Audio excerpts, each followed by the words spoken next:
Resilient Church fashion, before we dive in, I've got a discussion question for y'all that is completely relevant to what we're talking about today, okay?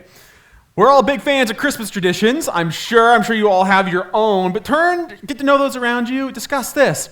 What is your weirdest, strangest, most out there Christmas tradition you do? Maybe it's completely normal to you, but if other people heard about it, they'd be like, oh yeah, that's kind of out there. Go ahead and take a couple of minutes, think about that, and then we'll dive in. Here's the thing about Christmas traditions is that, to Janelle and her family, like, yeah, that's weird to us, but that was completely normal, right? Completely normal. Same thing with Amanda. All of our Christmas traditions, as normal as they seem to us, if you really think about it, they're weird. They're weird. Let's just take the most basic example. You go out and you buy a chopped down pine tree and you put it in your house. Honestly, what's even weirder is you set up a fake one. This is so important that you're willing to buy a fake one and you keep it in your basement and it's just impossible to get back in the original box, right? And we get these pine trees, we put them in our house, and then we decorate them. We decorate with lights, glass orbs, those weird Christmas ornaments you got from vacation 20 years ago that you keep putting up on it, right? So we decorate a pine tree and then we put our gifts under the Christmas tree. If an alien visited Earth and saw that we did this every year, they'd be like, what is this? What is this thing that you do? It's weird. But it's normal to us because we do it all the time. But if anyone else outside of that context see it, they might be like, oh, that's a little strange. And that also applies especially to a lot of other cultures' Christmas traditions that to them are completely normal, but to us, pretty strange. Okay? And I like to actually go over a couple of these. Let's look at a few. So for many Japanese people, the traditional Christmas dinner is Kentucky Fried Chicken. Kentucky Fried Chicken. They dress up Colonel Sanders as Santa Claus, and it is such a popular tradition that they actually have to get reservations at their local KFCs for Christmas. Isn't that awesome? Strange to us, completely normal to them. Or how about this? In the week leading up to Christmas, Venezuelans attend a daily church service called Misa de Aguinaldo, which translates as early morning mass. And in the capital, Caracas, it is customary to travel to the church service on roller skates. Kid you not. They even have to close roads to the capital until 8 a.m. to provide safe passage to all these Christmas rollerbladers. Strange to us, completely normal to them. Or in Germany, they get this thing called the Christmas boot, all right? We think it's completely normal to get an oversized sock and to stuff it with a bunch of goodies, which honestly, that's also really strange. Normal to us, but for kids, in Germany, they grab a boot or a shoe and they leave it outside their bedroom door, and in the morning, if they've been good, they will wake up to find the shoe filled with sweets and goodies, all the stuff traditionally, found in stockings. Or if they haven't been good, they will find a branch in it, just sticking out of it. So that's a really good passive-aggressive way to tell your kids if they haven't been very good lately. Strange to us, but normal to them. But here's probably my favorite and the strangest. It's a Christmas tradition found in Catalonia, Spain, called the Cagatillo. The Cagatillo. Have you heard about this? So it's Spanish for defecating log. Except caga is a Spanish swear word. To put that in perspective, they literally call this the defecating log. And so citizens of Catalonia draw a face on a log and they give it a hat, and for 2 weeks they feed it fruits, nuts, sweets, all the traditional Christmas goodies that you can think of. And then on Christmas Eve, the entire family beats the log with sticks and sings a traditional song that translates to, "If you don't crap well, I'll beat you with a stick." Until the log excretes all its treats. I kid you not. And just to make this tradition even better, citizens of Catalonia actually decorate their nativity scenes with small ceramic figurines of political figures or popular celebrities from that year, with their pants around their ankles in a pooping position. Guys, it's weird. It's weird. It's weird. Normal to them, weird to us. So, whether it's rollerblading to a Christmas service, KFC on a Christmas morning, or, defecating logs, These people from these cultures do these traditions every year despite so many others around the world thinking they're crazy. Same thing for us. We do plenty of things in our culture that others outside of us think we're crazy because they go against the expectations of normal Christmas traditions for them, right? But that's kind of just how human nature works, doesn't it? Whenever we encounter others who do something that goes against our expectations, and often people's responses to others who go against their expectations might lead to, them questioning this person, maybe even snickering at him a little bit, or just straight up belittling them. We don't do well with people who live against our expectations. And how true is that, especially of Christians who earnestly try to live a life following Jesus in a world that wants nothing to do with him? The reality is this: living a life in obedience to God will go against the world's expectations.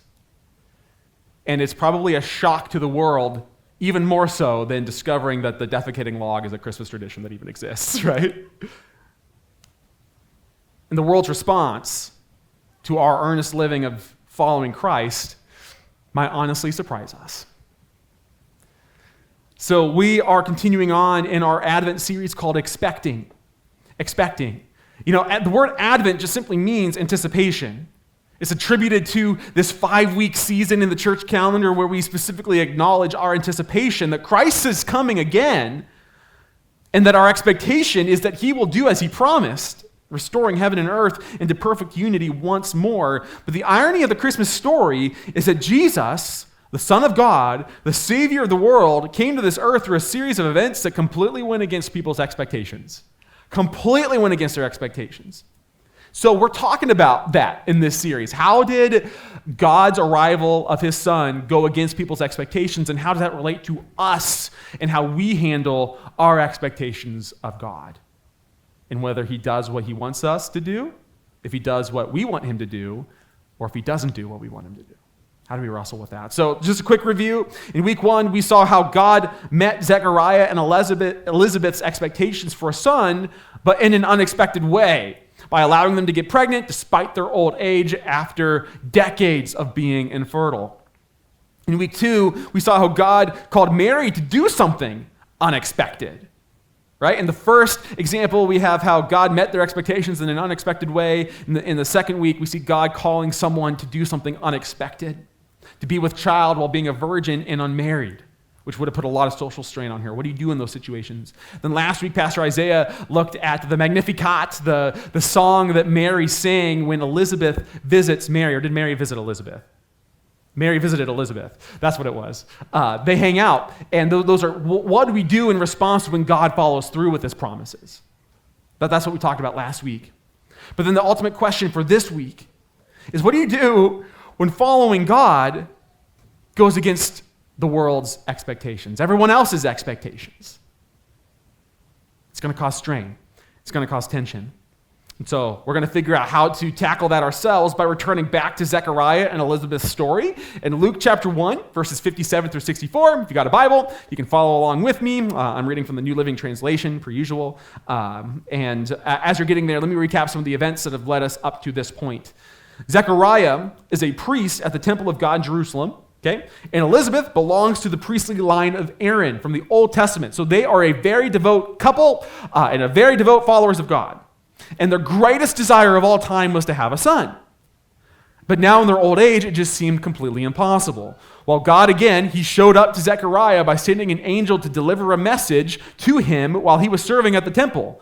That God is going to grant him a son and that he will be named John and prepare the way for the coming Messiah. However, Zechariah doubted God. He asked the angel for proof that this will happen, and God rebuked his doubt by making him deaf and mute. He was unable to speak and hear until God followed through with this promise that they will get a son, and they will name him John. So sure enough, Elizabeth became pregnant, and flash forward 9 months later, and we see it is time for the baby to arrive as expected. So let's pick up in verses 57 through 59 to start. When it was time for Elizabeth's baby to be born, she gave birth to a son, And when her neighbors and relatives heard that the Lord had been very merciful to her, everyone rejoiced with her. And when the baby was 8 days old, they all came for the circumcision ceremony. They wanted to name him Zechariah after his father. All right, so we were talking about traditions that are normal for others and completely strange to us. This is one of those traditions that might be a little strange to us, but completely normal to them. But it starts off, obviously, with, when you're having a baby, you want all the family there, right? You want family, friends. It's a big, except for Maddie, apparently. Nobody come near me. It's probably Maddie's perspective. But it's at least common after some time, you're going to have family to come and visit you. So all of Zechariah's and Elizabeth's families are coming. They're excited for this great day. It's going to be amazing. But it says specifically, though, in verse 59, that when the baby was 8 days old, they all came for the circumcision ceremony. What kind of a party is that? Can you just imagine, what is it? For us, it's just a medical procedure, that people have various opinions on circumcision. But for Jews, this was one of the holiest days in a baby boy's life. Because when you go all the way back to Genesis chapter 17, you see God give Abraham this commandment that his people and his descendants must circumcise their sons, because it is a way, for one, for them to be distinguishedly marked in contrast to their surrounding uncircumcised neighboring nations in the Promised Land, right? So it was a way to mark them as distinct from everyone else.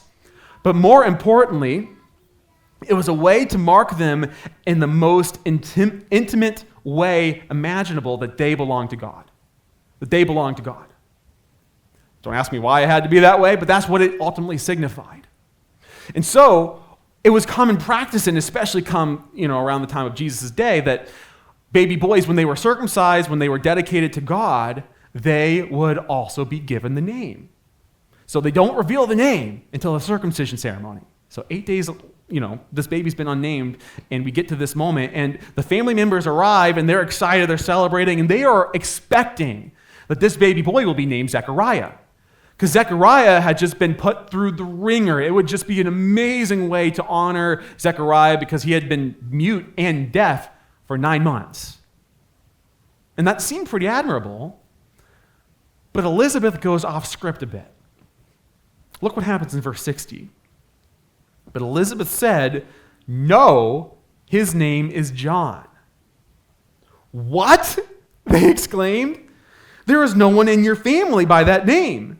So they used gestures to ask the baby's father what he wanted to name him, and he motioned for a writing tablet, and to everyone's surprise he wrote, "His name is John." And instantly Zechariah could speak again, and he began praising God. So Elizabeth declared, "His name is John," the same name the angel Gabriel had told her to name him. Her response is given in the present tense to show this decision has already been made. "I have been banking on this for a long time," she's saying. And it shocks her family. They couldn't imagine it. It just completely went against their expectations, because in a patriarchal society, you named your baby boys, all your kids actually, in line with your ancestry. It doesn't make sense to name them something that just completely isn't in line with your family. But what was particularly interesting is that her family doubted her, and they gestured to Zechariah to make sure, "Hey, what are you naming him?"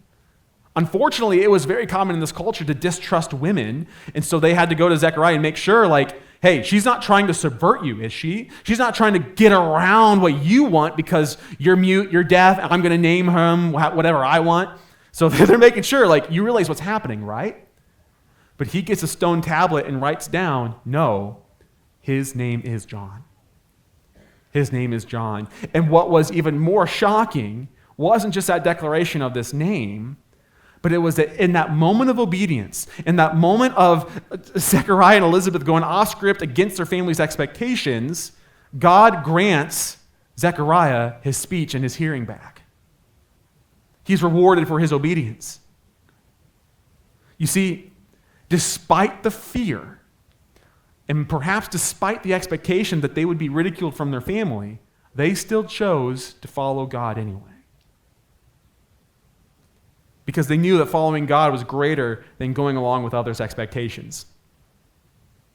Following God was greater than going along with others' expectations. That's clearly important enough. I put it on the screen to highlight. But it is always far easier said than done, isn't it?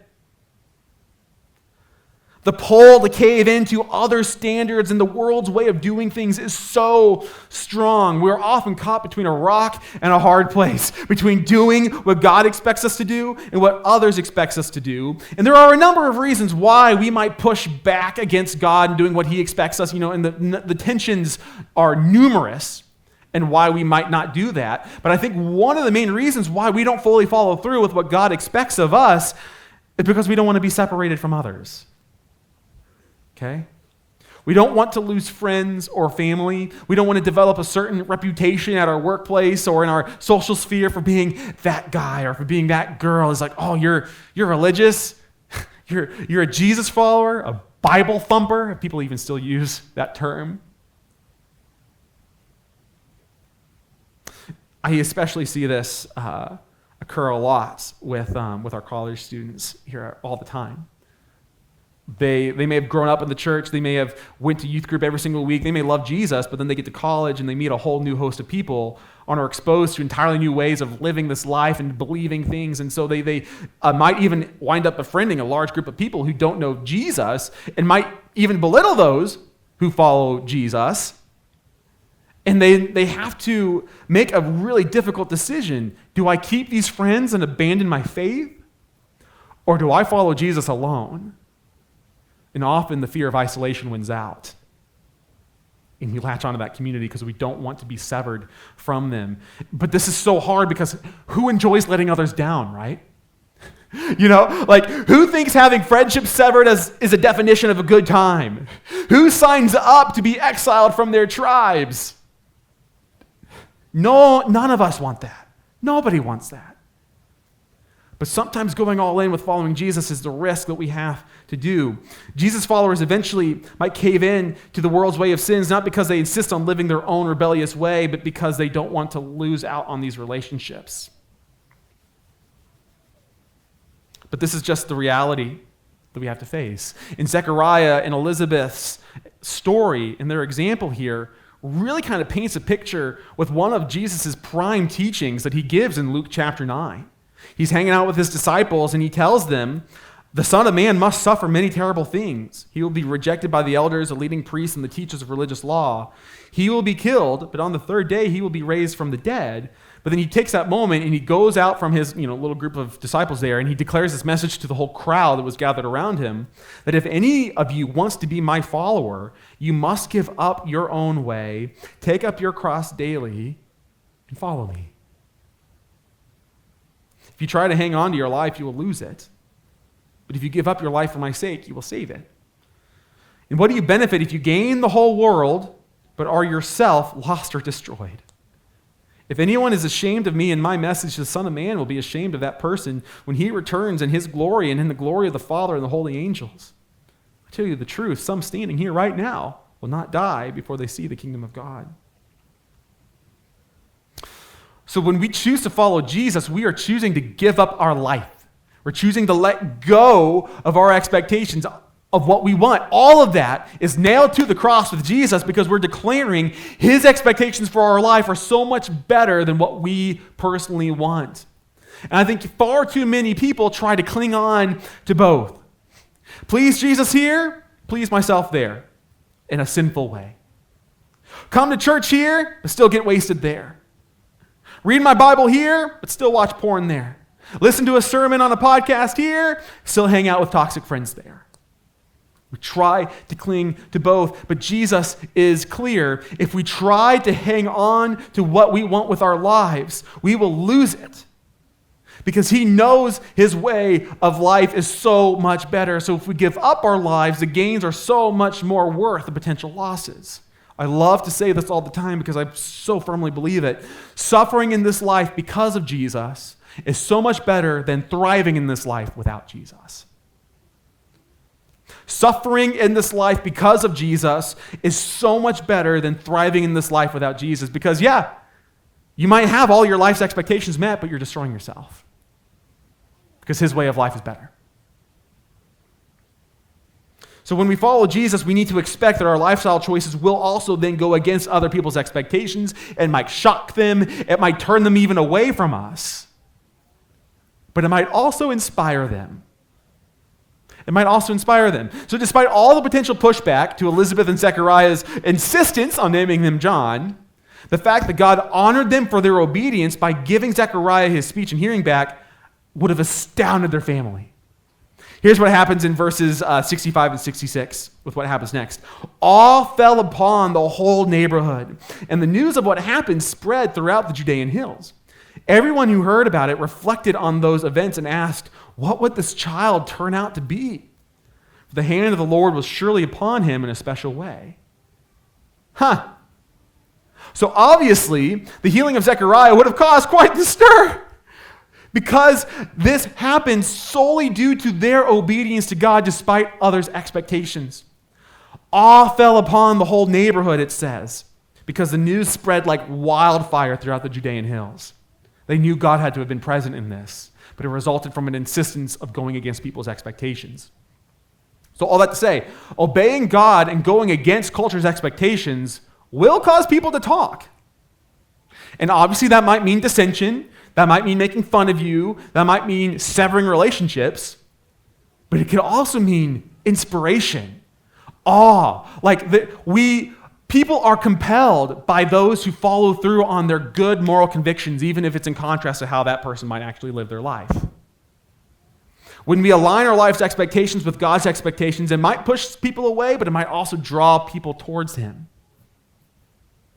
And this can take a number of different forms and examples. I can think of a lot of different minor examples or really big examples of what this could look like, especially when it might relate to drawing inspiration from others towards who God is. So let me just name 3 that I came up with.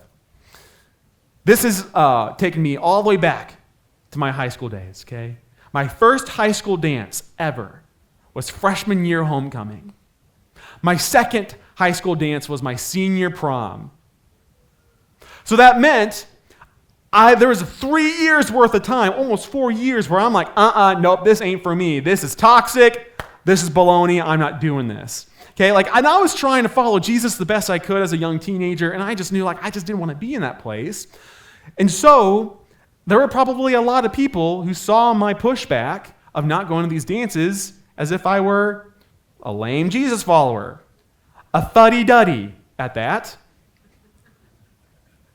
Fuddy-duddy. That's what I was.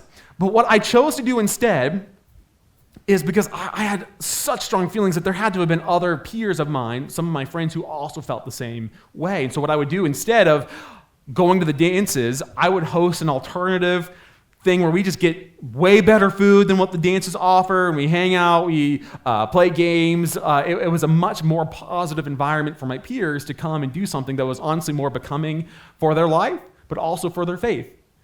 Yes, I might have gotten some pushback from my peers, but there might have been some others who were really thankful for that opportunity, right? Something as simple as a high school dance is one example. Another example I think of involves some of our college students who chose to go not to Miami, Florida, or some other place warm for spring break, but who instead chose to go on our missions trip to build a home for a family in Juarez, Mexico. Well, due to the news and just everything happening at the border, lots of our parents of those college students gave major pushback to going on this trip. It just didn't register. Why would you throw away your spring break and go and do this? But these students did it anyway. And not only were they safe the whole trip, but they impacted these families' lives forever and continued to serve as an inspiration of look at what God did in this and through us. So they were able to then minister to their families and their peers of this is how I chose to go against the world's expectations of what I would be doing during spring break and instead serving a family during spring break.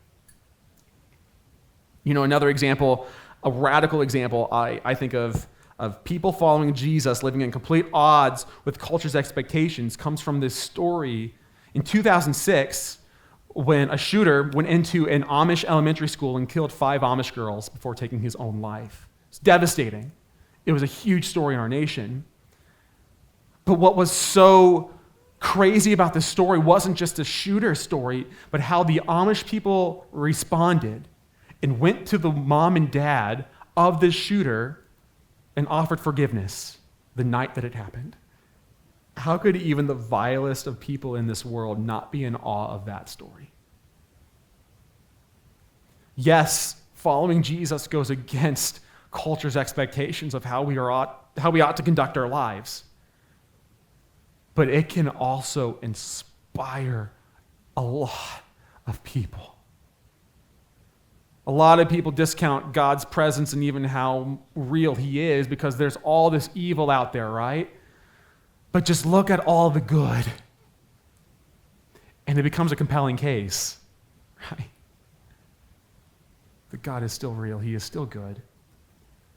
And people won't fully get to see that goodness until we are willing to live it out and to practice it instead. Go against their expectations. Go the extra mile.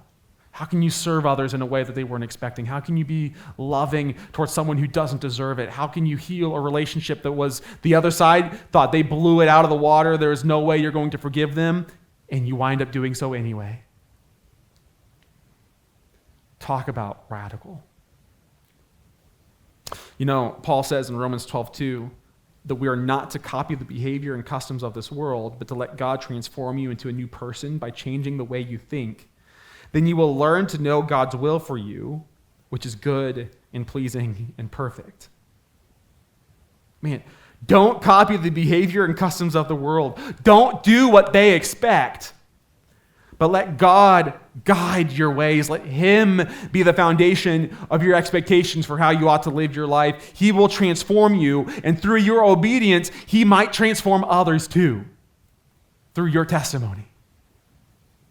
Living a life in obedience to God goes against the world's expectations, but that is why Jesus tells his disciples that here on earth you will have many trials and sorrows, but take heart because I have overcome the world.